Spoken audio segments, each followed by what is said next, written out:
Bem-vindos à primeira trilha que trata do processo de amostragem, um dos assuntos de grande relevância do ponto de vista prático no estudo da estatística, principalmente a estatística inferencial. Vamos então ao que nos interessa, de forma mais objetiva. Vamos estudar inicialmente população em plano amostral.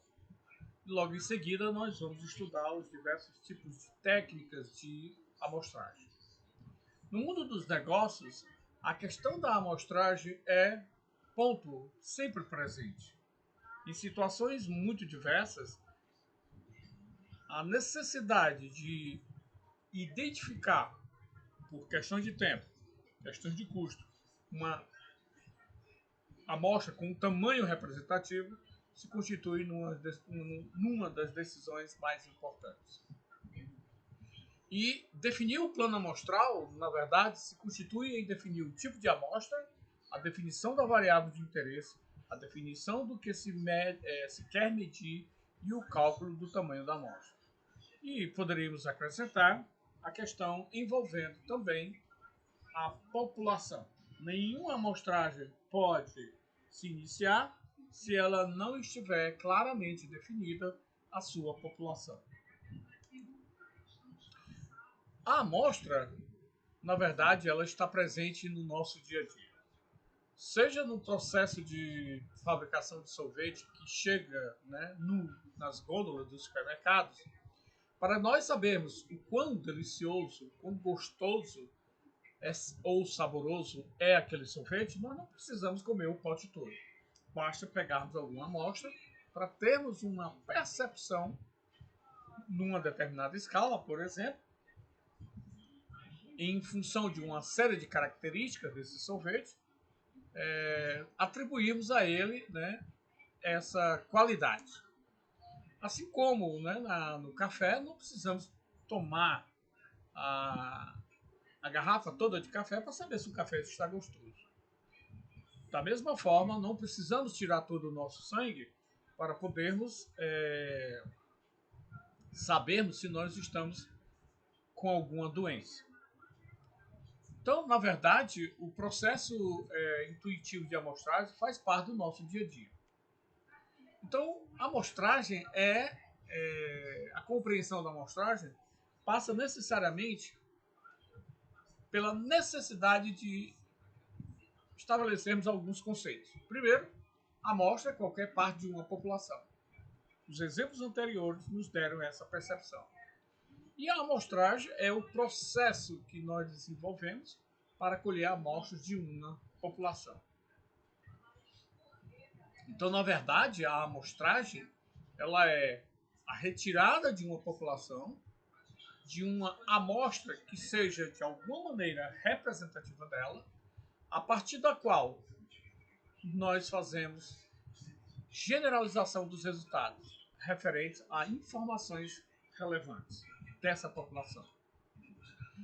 Então, quando queremos identificar, quando queremos ter respostas a questões do ponto de vista prático, como, por exemplo, que característica possuem as pessoas que utilizam o serviço de internet dos Correios, ou que fornecedores de serviço de entrega apresentam o melhor posicionamento competitivo, olhando aqui essas questões do ponto de vista do marketing, no mercado de logística de encomendas, nós estamos diante da necessidade de estabelecer amostras.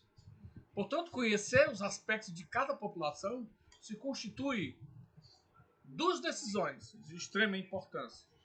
Uma delas, ou eu pesquiso todos os elementos da população, que eu chamaria de censo, ou eu pesquiso uma amostra desses elementos da população, que nós chamamos de estudo de pesquisa, e que passa a ser, portanto, uma amostra. Qual dessas duas decisões tomar? Tudo depende do seu problema de pesquisa, dos objetivos a que você pretende conduzir e alcançar. Então, o que é importante colocar é que amostrar tem muitas vantagens.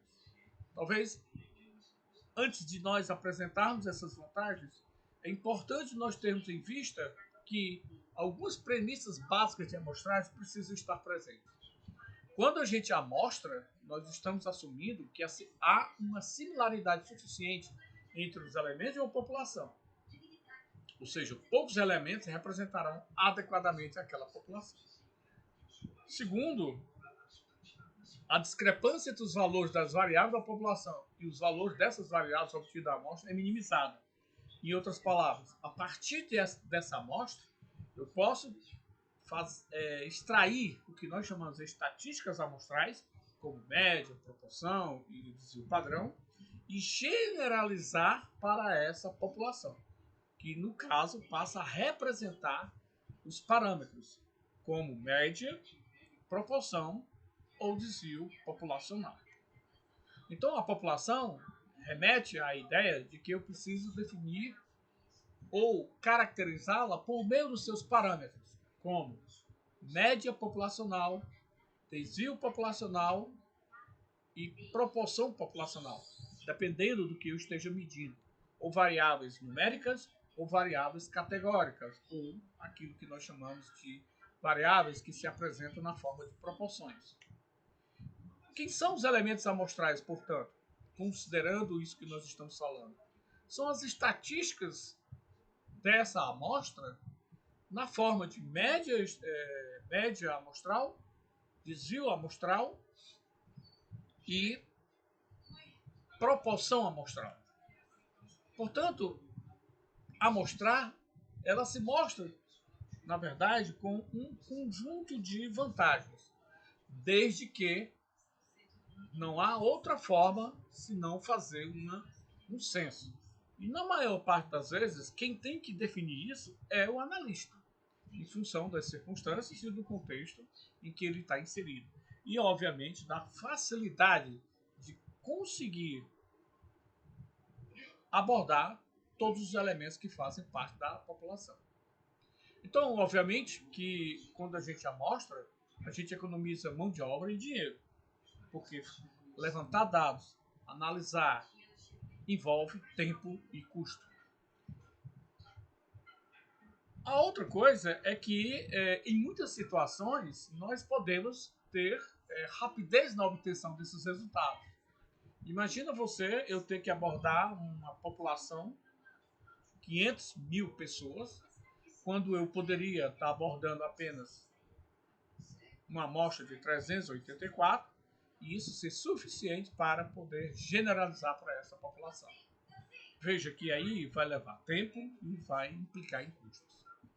A amostra, se ela for cuidadosamente conduzida, ela pode ser traduzida como uma amostra que tem algumas características fundamentais, como precisão, eficiência e a não existência de vieses. Uma outra característica é que, muitas vezes, quando você faz uma amostra, você muitas vezes está destruindo, né, ou está contaminando os elementos pesquisados. Portanto, a amostra ela se mostra útil nesse sentido. É o caso dos exames de sangue. Então, muitas são as vantagens e muitas são as vantagens do censo. As vantagens da amostra e as vantagens do censo. Como nós falamos, a amostra ela tem um menor custo. As vantagens do censo é que ela pode, em populações pequenas, né, considerando o custo e o tempo, ela tenha a mesma dimensão do que uma amostra que você fizer. Outra coisa característica, né, de uma amostra é que em populações extremamente grandes, que nós chamamos de infinitas, é impossível se fazer o censo. Quando no censo, né, quando você realiza, necessita de uma precisão total, o censo é o único método aceitável. Na verdade, quando nós falamos em um processo de amostragem, nós precisamos ter o cuidado de saber se esse processo garante a nós a existência de uma amostra que tenha precisão, eficiência e correção. Nós chamamos de precisão quando uma amostra ela apresenta a exatidão dos resultados de medições obtidas na amostra. Ou seja, a exatidão nos seus elementos amostrais traduzidos pelas estatísticas como média, se for variável numérica, proporção, se forem variáveis categóricas. Em sendo variável numérica, inclusive o desvio padrão. Então, esses elementos, eles são a representação dos parâmetros populacionais. Então, dizemos que há uma precisão. Na verdade, a precisão, ela envolve quão a tua amostra apresenta de média ou proporção que está minimamente, ou no máximo, né, melhor dizer, no máximo que você estabelece, está distante da verdadeira média populacional. Então, quanto menor, né, o erro amostral, mais precisa vai ser a amostra. Precisa em quê? Em que as informações que você está colhendo a partir daquela amostra, sendo representativa da população, ela apresenta precisão. A eficiência diz respeito, em outras palavras, à forma pela qual você executa esse processo de amostragem. No sentido de que você o faz, além de estar observando a questão da precisão, a eficiência vem como uma forma criativa de você obter esses elementos amostrais. E essa forma criativa envolve não só aspectos de custo, como também aspectos que facilitam e garantem a execução de maneira adequada do processo de coleta desses elementos amostrais. Portanto, os resultados eles trazem a mesma precisão se fossem obtidos, trazem a mesma precisão, porém obtidos com menor custo. Eficiência, portanto, está em você buscar o menor custo para implementar a execução de uma amostra. A correção está na sua preocupação de, ao levantar os dados, você ter a sensibilidade e a sensatez, por que não dizer, de que ela está sendo feita dentro de um contexto fora de influências que possam afetar os resultados. A isso nós chamamos de ausência de vieses não amostrais. Não tem sentido você fazer uma pesquisa de clima durante um processo de greve. Ok? Então, só para vocês entenderem que a correção ela se refere ao grau de ausência de vieses não amostrais na amostra. Em outras palavras, a existência de elementos externos que possam estar afetando os resultados das estatísticas daquela amostra. Então, para entender um pouco do que é viés, acurácia e precisão, dentro desse processo do que nós chamamos de amostragem, esses 4 gradientes nos mostram que, no caso da situação C, nós temos uma amostra de baixo viés, de bastante acurácia, porque está em torno do ponto, e de alta precisão. Porque os erros, se você comparar os erros, o erro em relação a esse ponto, o erro médio da distância entre todos esses x com relação ao ponto, você vai ver que este, em relação a esse, ele tem uma maior precisão. Muito bem. Então, o que nós queremos dizer com correção e precisão da amostras é, na verdade, que ao coletar uma amostra que seja representativa, e esse cuidado deve existir no processo de coleta dos elementos amostrais, os resultados que vêm oriundo disso nos traz uma média em que os erros amostrais são desprezíveis e os erros amostrais também são desprezíveis. Não amostrais são desprezíveis. Ou seja, a sua média amostral do conjunto dos elementos que você está considerando como representativo dessa amostra, eles se apresentam muito próximos entre si. Quando há um afastamento, né, nós dizemos que a amostra contém erros amostral, mas não contém erros não amostrais. Então veja que essa média ela está estatisticamente distante da verdadeira média populacional. Por isso que nós dizemos que há um erro não amostral. que é o erro, né, que eu normalmente trabalho. Entretanto, muitas vezes, além do próprio erro, eu posso estar fazendo a coleta de uma amostra sem um menor cuidado, e aí eu incluo não só o erro amostral, como os erros não amostrais, os quais nós vamos comentar aqui. Então, os erros e os vieses em uma pesquisa, por exemplo, de marketing, ele envolve erros amostrais e os erros não amostrais. Os erros não amostrais, eles vêm do processo de pesquisa. Definição errada do problema de pesquisa. Você não definiu claramente o escopo da tua população de pesquisa, a população em estudo. Você não fez um controle adequado das não respostas. O instrumento de coleta de dados, um questionário, por exemplo, não foi bem adequadamente elaborado. Não passou por um teste piloto. Você usou escalas, né, inadequadas, como por exemplo, você está querendo saber quão, né, se avalia um determinado sorvete. E você utiliza escalas sim, não. Então, nesse sentido, seria melhor se você tivesse usado escalas envolvendo, né, extremos de -5 a +5, por exemplo, quanto ao sabor. E assim sucessivamente com relação às características desse sorvete. Outra coisa que nós chamamos de erro não amostral é a inabilidade ou não treinamento dos entrevistadores. Quando você faz uso de uma pesquisa pelo Google Forms, por exemplo, aí você precisa, antes de tudo, passar por esse questionário que está lá no Google Forms, por um conjunto de testes na fase do que nós chamamos teste piloto. A outra coisa é que você precisa conhecer a priori algumas características desses entrevistados em relação às suas possíveis dificuldades de compreensão do que você vai abordar na pesquisa. Portanto, o teste piloto, mais uma vez, se mostra de extrema relevância para você captar essas percepções.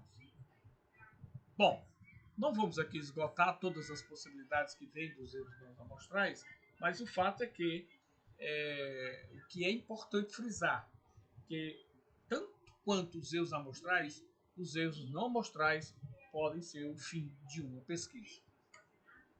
Então, se falarmos assim dos erros, né, erros de amostragem que podem envolver erro de gerenciamento, erros de não resposta, nós temos os erros não amostrais, como erros de resposta e erros de projeto. Se nós categorizarmos tudo aquilo que nós dissemos, nós podemos separá-los em erros de gerenciamento, como por exemplo, erros de elaboração do questionário, erro de gravação, quando você faz uma pesquisa, né, que envolve entrevista em profundidade, que você grava a fala dos respondentes, ou erros de interferências. Né? Por isso que afeta o que nós dissemos aqui, que é a correção, né, da sua amostra. Então, muito cuidado quando for aplicar uma pesquisa para perceber que o contexto no qual ela está sendo realizada se mostra de extrema importância. Muito bem. Então, como é que se faz um processo de amostra? Tá? Deu para perceber quão importante é fazer a amostragem. Porque pesquisa é tal qual um bisturi na mão de um profissional que vai conduzir uma pesquisa. Ele tanto salva quanto mata. Então, a primeira coisa é definir qual é a população da amostra. Qual é a população de estudo? Segundo, identificar de alguma maneira a lista de todas as unidades amostrais. E essa definição da lista das unidades amostrais vai ser caracterizada pela técnica de amostragem, como nós vamos falar daqui a pouco. Logo depois, decidir o tamanho da amostra, selecionar um procedimento específico de determinação da amostra e selecionar fisicamente essa amostra. Lembro mais uma vez, qualquer que seja o instrumento que você esteja utilizando, na medida do possível, faça teste piloto, porque o teste piloto vai ser a forma pela qual você vai minimizar os erros não amostrais, e o teste piloto será na inexistência de informações anteriores acerca do que você está estudando, será um primeiro passo para que você calcule o tamanho da amostra, observando, obviamente, a precisão e a eficiência. Então, quando nós falamos de população, na verdade, nós estamos querendo saber o conjunto do contorno, né, das características daquele objeto maior, vamos chamar assim, que me interessa. Definir uma população de pesquisa é definir as especificações dos elementos da pesquisa, é definir a unidade amostral, é definir a abrangência geográfica e, se possível, definir o período de tempo. Por exemplo, né, qual a avaliação do relacionamento comercial que fazem os clientes que possuem contratos com os serviços prestados pela Empresa Brasileira de Correios e Telégrafos? Qual é a avaliação do relacionamento, né, que os alunos do FB-Uni fazem acerca dos serviços educacionais prestados pela FB-Uni? Então, aqui, nesse caso específico, em particular, nós podemos dizer que o elemento da pesquisa é o cliente contrato, que é o que nós chamamos de sujeito. A unidade amostral são os clientes ativos. Por quê? Porque aqueles que estão inativos não poderão ser objeto da minha pesquisa. E para delimitar ainda mais, eu defini os clientes ativos com uma receita anual acima de 10 mil, por exemplo. A abrangência de cidades do cluster 1. O período de tempo de contrato mínimo de 3 meses. Se eu fosse fazer, por exemplo, conforme eu havia citado, para o caso dos alunos da FB-Uni, e eu quisesse avaliar o relacionamento que a FB-Uni possui com os seus alunos, eu poderia, por exemplo, definir como meu elemento de pesquisa os alunos que estão matriculados atualmente. E a unidade amostral são os alunos de tal semestre com algum critério de período, né, de convivência na FB1. Por exemplo, irei pesquisar somente os alunos que minimamente estiverem na FB1 por 2 meses. A abrangência seria os alunos matriculados presencialmente, e o período de tempo é o tempo, né, que eu, conforme eu coloquei aqui, minimamente com 2 semestres ininterruptos de relacionamento com a FB1. Muito bem. No próximo tópico, nós iremos tratar dos diversos tipos de amostra e amostragem. Esperamos que tenha sido interessante essa primeira trilha, e na próxima trilha nós falaremos especificamente das diversas técnicas de amostragem. Forte abraço e até a próxima.